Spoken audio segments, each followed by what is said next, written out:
Dear people watching and listening, Assalamu alaikum.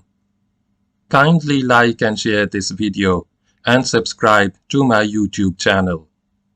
Kindly support me by sending me a super thanks from $2, £2 or €2, or alternatively support me through Patreon. A Short History of the Saracens by Syed Ameer Ali. Start of Chapter 4, Part 2, The Republic. Umar radiyallahu ta'ala anhu. Before his death, Abu Bakr radiyallahu ta'ala anhu nominated Umar radiyallahu ta'ala anhu as his successor in the caliphate, and his appointment was accepted by the people. Umar's accession to the caliphate was of immense value to Islam. He was a man of strong moral fiber and a keen sense of justice, possessed of great energy and force of character. His first act, after reorganizing the internal administration of Arabia, was to hurry on reinforcements to the help of Musanna. These troops were under Abu Ubaid, who on arrival on the scene of action assumed the chief command. Without listening to the prudent advice of Musanna, he gave battle to the Persians at a place where he was unable to maneuver, and incurred a heavy defeat, in which he was killed. The Persians, however, did not press their advantage, and were ultimately outgeneraled and defeated with great loss by Musanna at a place called Buwab, on the western branch of the Euphrates. Musanna again reoccupied the country and re-entered Hira. Yezjard. About this time, a new sovereign had been raised to the throne of Persia. Young, energetic, and ambitious, Yezjard was bent not only on driving the Saracens from Hira, but also on conquering their country. With this object he sent forward into Chaldea an army consisting of 100,000 men, which marching southward was to overwhelm the Muslims and oust them from their possessions. The Saracens under Musanna, wholly unable to cope with this enormous force, again abandoned Chaldea and retired to the borders of the desert, where they awaited reinforcements from Medina. Whilst the Muslims were thus waiting for the Persian attack, they lost their great general, who was stricken down by the Chaldean fever. Saad, son of Waqas, who brought the additional troops sent forward by the Caliph, assumed chief command over the whole Saracenic army, which now amounted to 30,000. Battle of Qadisiya, Muharrah 15 Hijri, February-March 636 after Christ. The battle that followed was hotly contested. It lasted for 3 days and was distinguished by heroic feats on both sides. On the third day the Persian host broke. Defeated with terrible loss, their general killed, they fled towards the north. The Battle of Qadisiya practically decided the fate of both Chaldea and Mesopotamia. Chaldea was reoccupied without opposition, and the Hirites, who had drawn up the treaties made with Musanna, were punished for their defection by the imposition of a higher tax. After receiving the submission of the towns and villages in the neighborhood of Hira, Saad turned towards Babel, also known as Babylon, where the broken remnants of the Persian host had reassembled under Firuzan, Hurmuzan, and Mihran. They were beaten and dispersed. Mihran escaped to Madain, the Persian capital. Hurmuzan fled to his government of Ahwaz beyond the Persian range, and Firuzan betook himself to Nihawand, where were the treasures of the Persian king. A permanent hold over Chaldea was, however, impossible, so long as it was dominated by Madain, where Mihran lay encamped with a large Persian army. Saad was therefore compelled to march upon the royal city, like the Baghdad of Mansur, 15 miles higher up the river. It was built on both sides of the Tigris.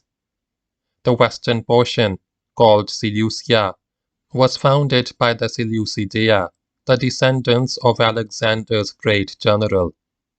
The eastern part, called Ctesiphon, was built by the Persian monarchs. The two conjointly were called Madain, or the two cities. Capture of Madain, Safar 16 Hijri, March 637 after Christ. The palaces of the kings and nobles were luxurious and beautiful, and the first sight of them considerably impressed the simple Saracens. After a siege of some duration, Madain opened its gate, and its capitulation was followed by the submission of the entire country, lying to the west of the Tigris. A service of thanksgiving, at which the whole army assisted, was held in the palace of Khosrows. Battle of Jalula, December 637 after Christ. Saad, as the civil and military head of Iraq, which now included Mesopotamia, made Madain his headquarters. He established himself in the royal palace, where the offices were located, and cathedral service was held every Friday in the Grand Hall. From here he conducted the administration of the province, but it was not long before another conflict was forced upon the Muslims. The Persian king, who was stationed at Hulwan on the western side of the mountains, sent forward a large force to recapture Madain. This army was met at Jalula, about 50 miles to the northeast of the capital, and defeated with terrible loss. Hulwan itself was captured and strongly garrisoned. When the spoils of Jalula and Madain arrived at Medina, the Caliph was found weeping. Asked his reason, he replied that he saw in those spoils the future ruin of his people, and he was not wrong, for the unprecedented success of the Saracens led eventually to the loss of those qualities of frugality, austerity, and self-sacrifice that in the beginning so materially contributed to their victories. After the capture of Hulwan, a treaty of peace was concluded with the Persian king, by which the Persian range was made the boundary between the two empires, and the Caliph now issued peremptory injunctions that the Saracens were under no circumstances to go beyond that limit. The country at the head of the Persian Gulf, as far as the range of hills on the eastern side, had been already reduced to order, and the seaport of Ubulla had fallen into the hands of the Muslims. Nothing attests so clearly the capacity of Umar anhu, as a wise and just ruler, or the ability of the council with which he was assisted, as the energy with which the Muslims applied themselves to the regeneration of this province and the development of its resources. A great cadastral survey was set on foot under the advice of Ali anhu. A new system of assessment was introduced. The burdens of the peasantry were lightened, and they were secured in the possession of their lands. The tax imposed on the large landholders by the Persian monarchs was revised.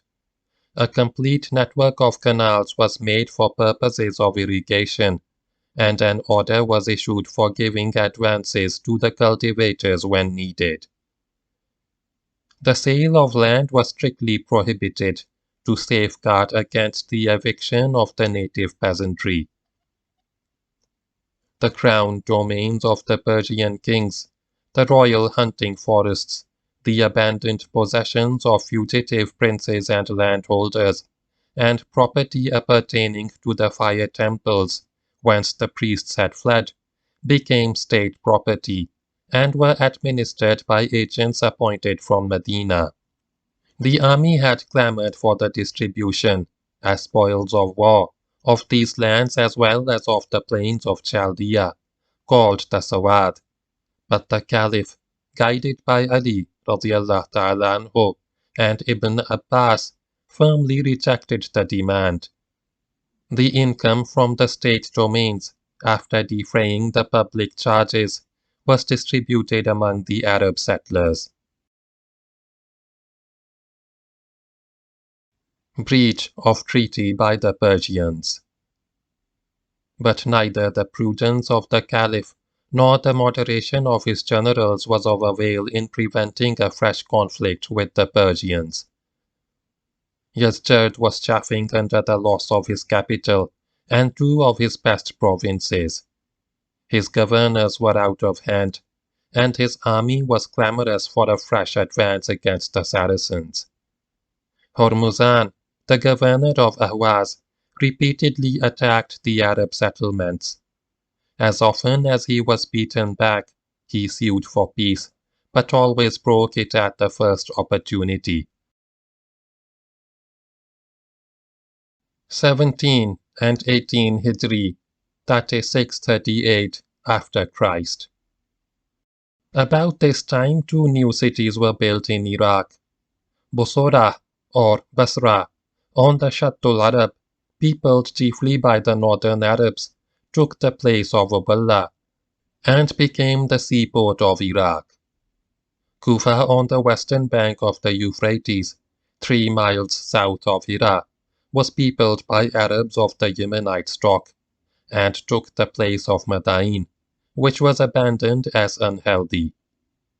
Both cities were laid out on regular lines. A square was made with the principal mosque in the center, and the governor's mansion close by. The streets were straight, wide, and spacious, the bazaars commodious, and the public gardens numerous. At last, wearied beyond endurance by the incessant raids of the Persians, and apprehending a serious attack from their king, who had collected a large army towards the north, the Saracens in Mesopotamia sent a deputation to the Caliph for permission to repel the threatened danger. Umar radiallahu ta'ala anhu inquired of the deputation the cause of the frequent risings on the part of the Persians.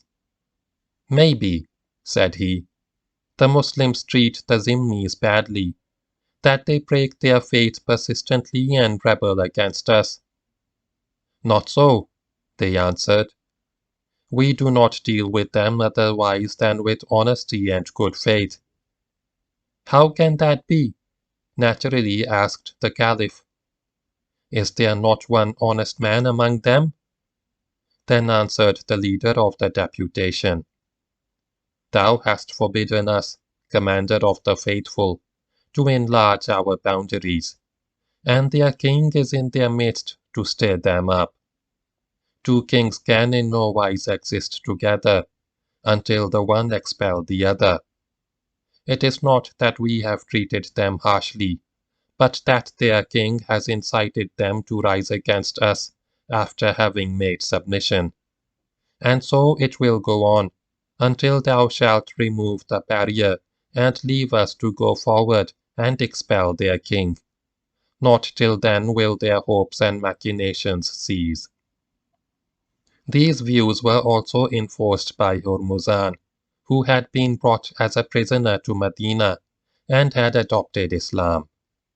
It now became clear to Umar radiallahu ta'ala anhu that the ban against an advance towards the east must be withdrawn. In self-defense, nothing was left but to crush the Khusros and take entire possession of his realm. The Persians had responded with alacrity to the call of their sovereign for a final and desperate blow at the intruders of the desert, who had ousted him from his capital and wrested from him some of his fairest provinces. The army raised by Yezjard for this last struggle far exceeded any he had had before. The news of the Persian preparations caused great excitement in Medina, and the Caliph at once hurried off reinforcements towards the frontier. A general of the name of Norman, who was then engaged with the Persian raiders in the south, was placed in command of the Saracenic forces. Battle of Nihawand, 21 Hijri, that is 642 after Christ. The battle which took place at Nihawand, at the foot of the Elburz, decided the fate of Asia and is called the Victory of Victories. The Persians, who outnumbered the Saracens by 6-1, were defeated with terrible loss. Their king fled from place to place until he was killed some years later by one of his own men, like Darius the Short-Handed, at a distant village on the confines of Turkestan. Subjugation of Persia. Persia thus passed under Muslim domination. As in Mesopotamia, the Caliph took immediate measures to settle the peasantry securely in their possessions. They were released from the galling oppression of the large landholders. Their assessments were revised and placed on a stable basis. The broken aqueducts were restored and new ones built. The landholders or tehkans kept their estates, subject to the payment of a fixed tax. Liberty of conscience was allowed to everyone, and the Muslims were ordered not to interfere with the religion of the people. The Zimmis. Those who adhered to their old faith received the designation of Zimmis, the protected people or liegemen.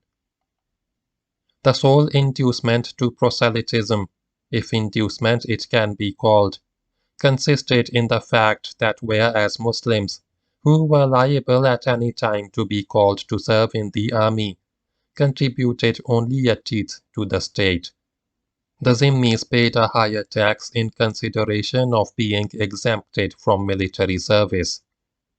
The bulk of the people, without any such compulsion as is used by some modern nations, for the conversion of unorthodox communities, adopted Islam. Among these converts and the Arab settlers, intermarriages became frequent.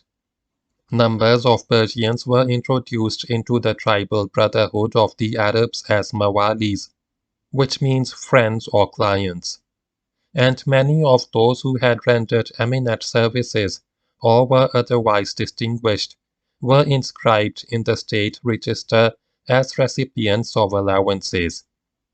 For a long time, however, as under Alexander of Macedon, the priests were a source of trouble and danger. Often they incited to rebellion the people who still confirmed to the old faith. In the repression of those outbreaks, cruelties were committed on both sides.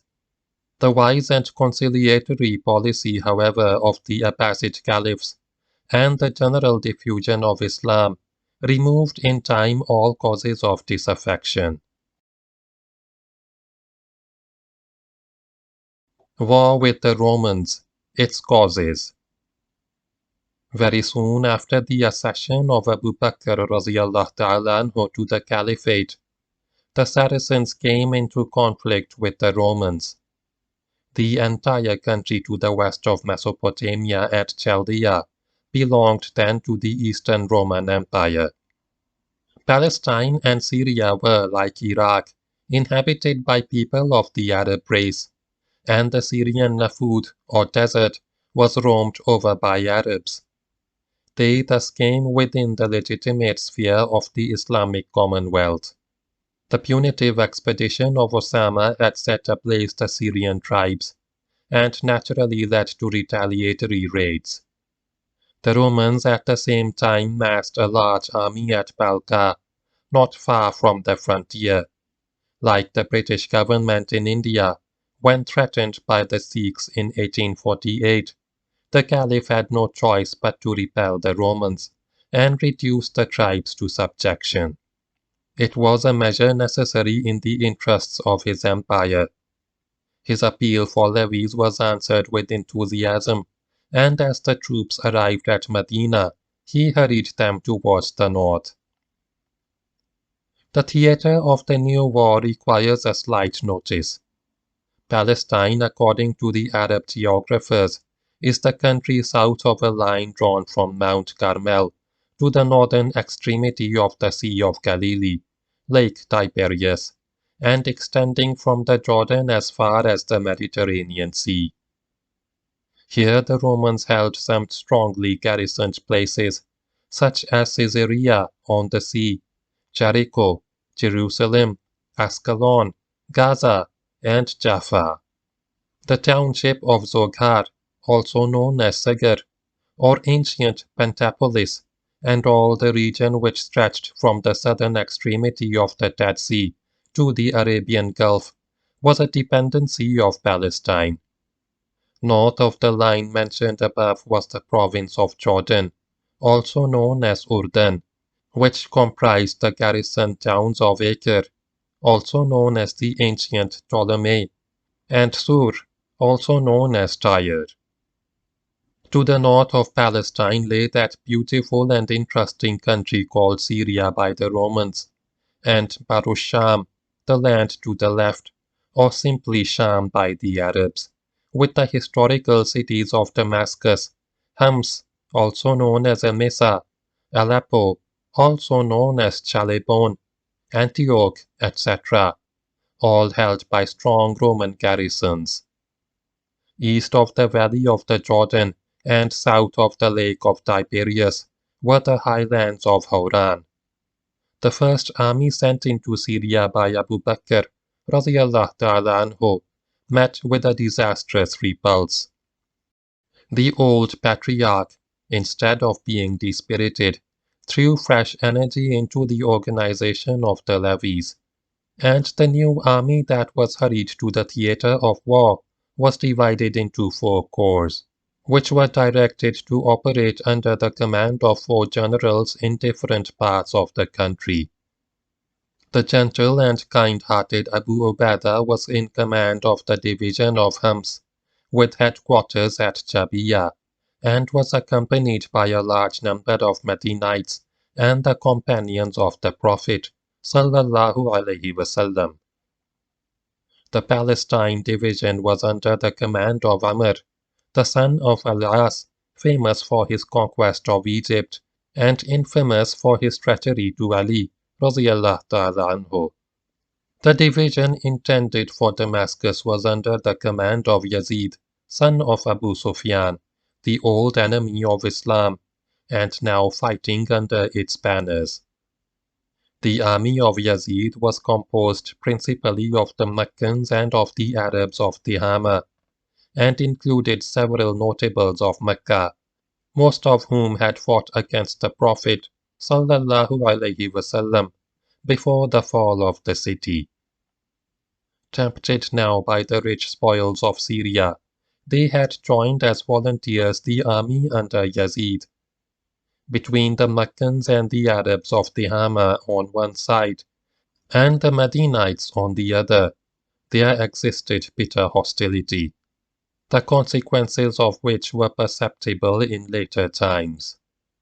The 4th Division, under Shurabil, operated in the valley of the Jordan.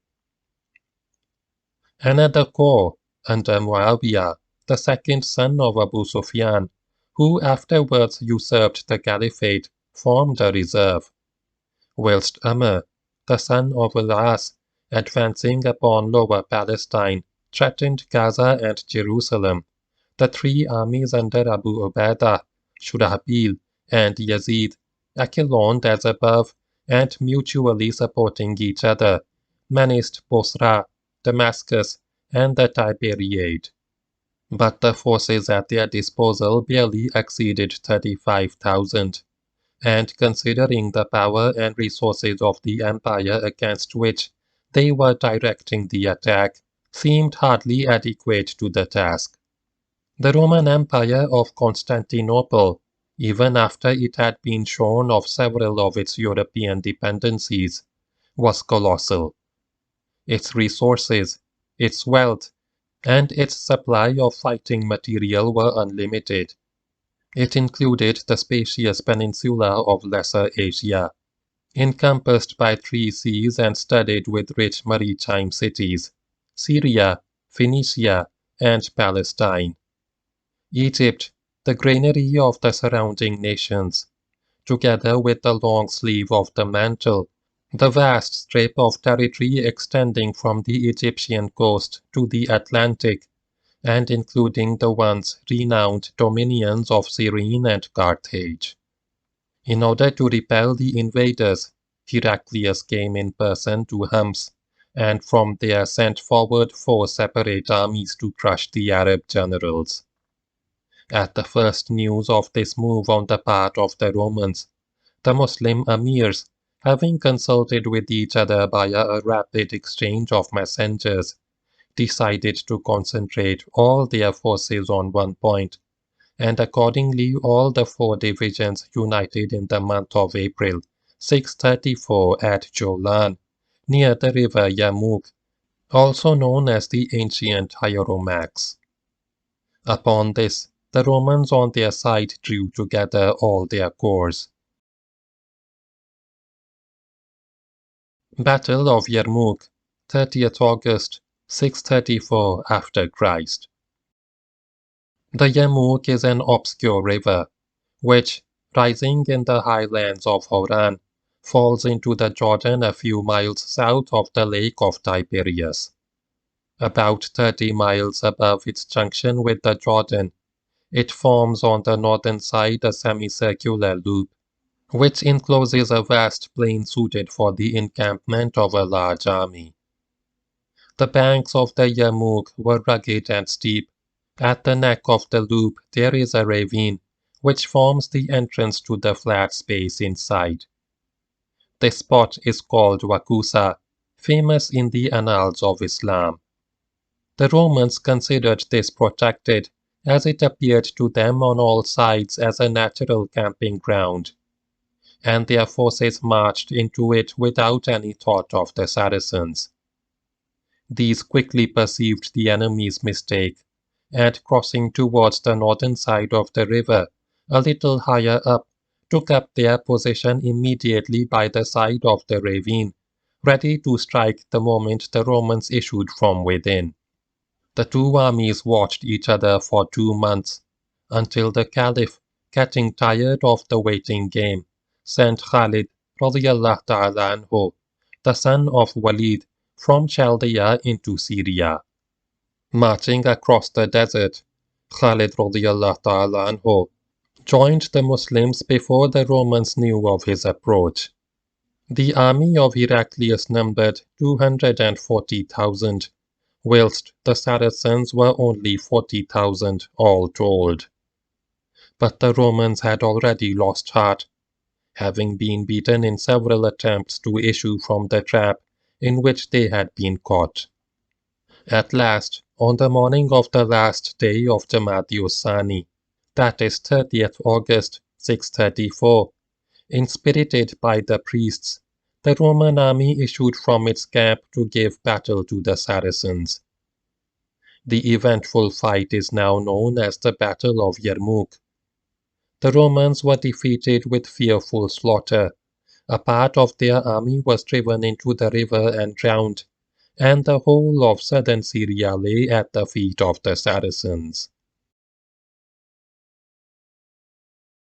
Death of Abu Bakr radiallahu ta'ala anhu.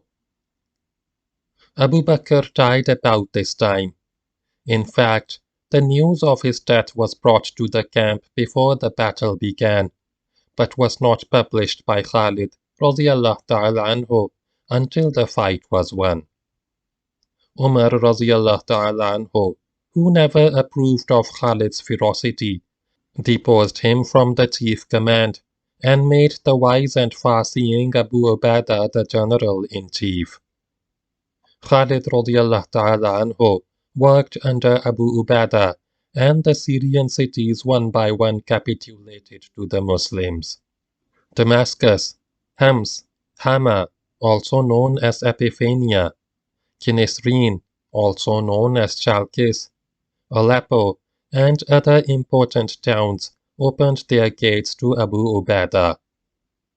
At last this general presented himself before Antioch, the rival of Constantinople and the capital of the Roman East.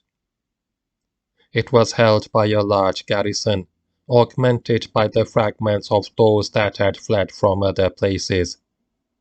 The population was considerable, though enervated by luxury and pleasure. One slight battle outside the city, in which the Muslims were victors, so disheartened the citizens that after a siege of a few days, they proffered their subjection. Whilst Abu Ubaidah had thus subjugated the great part of northern Syria, the operations of Amr, the son of al-As, were no less successful in Palestine. Battle of Ajnadin. The Roman governor named Artabin had assembled a large army for the defense of the province and had placed bodies of troops at Jerusalem, Gaza, and Ramlah, whilst he himself with the mass of his forces was installed at Ajnadin, a village situated to the east of Jerusalem, between Ramlah and Beit Jibrin. The Saracen generals, after detaching troops to hold in check Jerusalem, Gaza, Ramlah, and Caesarea, now advanced upon Artabin.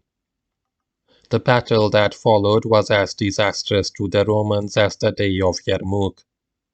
Their army was entirely destroyed. Only a few escaped with their chief, and found a refuge within the walls of Jerusalem. As the fruit of this victory, the Saracens obtained without difficulty the submission of the towns of Jaffa and Nablus, also known as Neapolis. Ascalon, Gaza, Ramlah, and Acre, also known as Ptolemy, Peritus, Sidon, Laodicea, Epimia, and Cobula, opened their gates without a fight. Jerusalem alone, garrisoned by a heavy force, resisted for a time. After a siege of some duration, the Patriarch sued for peace, but refused to surrender the place to any but the Caliph in person. Umar radiallahu ta'ala anhu acceded to the request, and travelling with a single attendant, without escort and without any pomp or ceremony, arrived at Jabiyah, where he was met by a deputation from Jerusalem. To them he accorded the free exercise of their religion, and the possession of their churches, subject to a light tax. He then proceeded with the deputation towards Jerusalem, where he was received by Sophronius the Patriarch. Capitulation of Jerusalem. The chief of Islam and the head of the Christians entered the sacred city together, conversing on its antiquities. Umar radiallahu ta'ala anhu declined to perform his devotions in the Church of the Resurrection, in which he chanced to be at the hour of prayer, but prayed on the steps of the Church of Constantine. For, said he to the Patriarch, had I done so, the Mussulmans in a future age might have infringed the treaty, under colour of imitating my example. A deputation from Ramlah received the same considerate terms, whilst the Samaritan Jews, who had assisted the Muslims, were guaranteed in their possessions without the payment of any tax. 17 Hijri, that is 23 January 638 to 12 January 639 after Christ. The depredations of the Armenian and the Kurdish tribes in the Mesopotamia led to punitive expeditions, which ended in the subjugation of Kurdistan and Armenia. The Romans, however, again assumed the offensive. Hardly had the spring of 638 begun, then Heraclius, joining hands with the still unconquered people in the east, poured a large army into Syria. The cities which had capitulated to the Muslims now opened their gates to him, and the Christian Arab tribes also gave in their adhesion. An army from Egypt landed on the seaboard, reoccupied northern Palestine. The position of the Saracens was thus threatened in all directions. But daring, dash, and generalship, combined with enthusiasm and trust in their cause, were on their side. Though outnumbered in some places as 20-1, they broke the coalition with heavy loss. The son of Heraclius was defeated and barely escaped with a few troops. The country once more submitted to Muslim rule. Only one place in northern Syria remained in the Roman hands. Caesarea on the coast, assisted from Egypt by the sea, defied the Muslims for a time, but the flight of Constantine, the son of Heraclius, broke the spirit of its defenders, and Caesarea surrendered under the guarantee of protection. The subjugation of the country was now complete, and Syria bowed under the scepter of the caliphs 700 years after Pompey had deposed the last of the Macedonian kings. After their last defeat, the Romans recognized themselves hopelessly beaten, though they still continued to raid into the Muslim territories. In order to erect an impassable barrier between themselves and the Saracens, they converted into a veritable desert a vast tract on the frontiers of their remaining Asiatic possessions. All the cities in this doomed tract were razed to the ground, fortresses were dismantled, and the population carried away further north. And what has been deemed to be the work of Saracenic hordes was really the outcome of Byzantine barbarism. This short-sighted measure, however, was of no avail for Iyaz, who now commanded in northern Syria, passed the mountains of Taurus, and reduced under Muslim rule the province of Cilicia, with its capital Tarsus, the ancient monument of the Assyrian kings. He even carried the Saracenic arms as far as the Black Sea. His name became one of terror to the Romans in Asia Minor. About this time, the Saracens, with their usual energy, turned their attention to the creation of a fleet, and it was not long before they wrote masters of the sea. The Roman navy fled before them to the Hellespont, and the islands of the Greek archipelago were successfully invaded and reduced. The frequent incursions into Syria from the Egyptian side, and the harassment to which the seaboard was subjected by the Romans, led the Caliph, after some hesitation, to authorize an expedition into the land of the Pharaohs. Amr, the son of Alas, started with only 4,000 men, and in the course of 3 weeks cleared the country of the Byzantines. The Romans, flying from other parts of Egypt, took refuge in Alexandria, which was well fortified. After a siege of some duration, the city capitulated on favorable terms. 19 to 20 Hijri, that is, 640 to 641 after Christ. The whole of Egypt, up to the borders of Abyssinia on the south and Libya on the west, became subject to Muslim domination. As in other countries, immediately it was conquered, measures were taken to improve the condition of the peasantry. The soil was left in the hands of the cultivators. The old irrigation works, which had been neglected or which had fallen into ruin, were restored, and the ancient canal connecting the Mediterranean with the Red Sea was cleared out.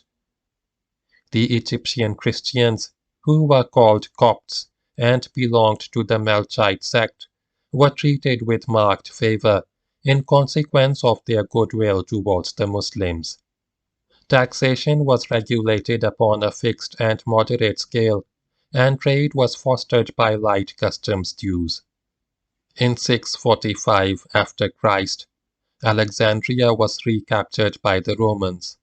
It was, however, finally reduced by the Saracens a year later.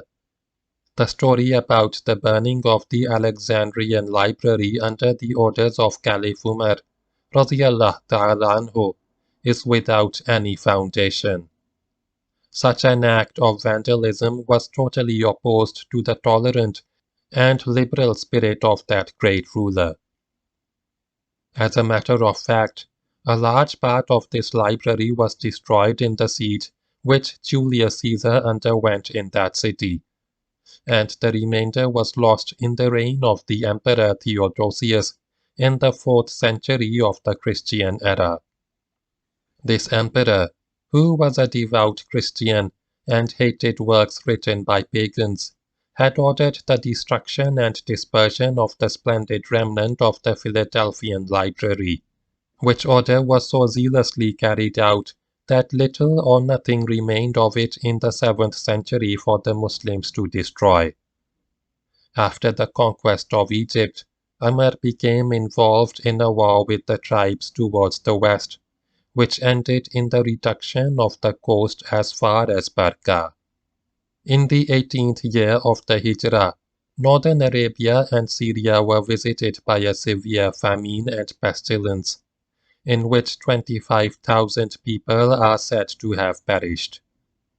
Some of the best and most prominent men among the Muslims, including Abu Ubaidah, Yazid, and Shurahbil, fell victims to the epidemic. The wail which went up from the land called the Caliph forth again from Medina. He was then nearly 70 years of age, but he bravely undertook the journey to Syria, as before, with a single attendant. He visited the Bishop of Ayla, guaranteed afresh the privileges of the Christians, and by his presence and speeches revived the spirit of the people. The death of Umar radiyallahu ta'ala anhu. On his return to Medina, the Caliph devoted himself to organizing the administration of the new empire and planning the development of its resources. But the hand of an assassin put an end to all his plans. A foreigner, some say he was a Magian, others, like Tozi, state he was a Christian artisan of Kufa, who bore the Caliph some grudge, inflicted on him a fatal wound, from which he never recovered. Before his death he appointed an electorate, consisting of 6 men, to choose his successor. The death of Umar radiyallahu ta'ala anhu was a real calamity to Islam. Stern but just, far-sighted, thoroughly versed in the character of his people, he was especially fitted for the leadership of the unruly Arabs. He had held the helm with a strong hand, and severely repressed the natural tendency to demoralization among nomadic tribes and semi-civilized people when coming in contact with the luxury and vices of cities. He had established the Diwan, or Department of Finance, to which was entrusted the administration of the revenues, and had introduced fixed rules for the government of the provinces. He was a man of towering height, strong build, and fair complexion, of simple habits, austere and frugal, always accessible to the meanest of his subjects, wandering about at night to inquire into the condition of the people, without any guard or court. Such was the greatest and most powerful ruler of the time. End of Chapter 4, Part 2.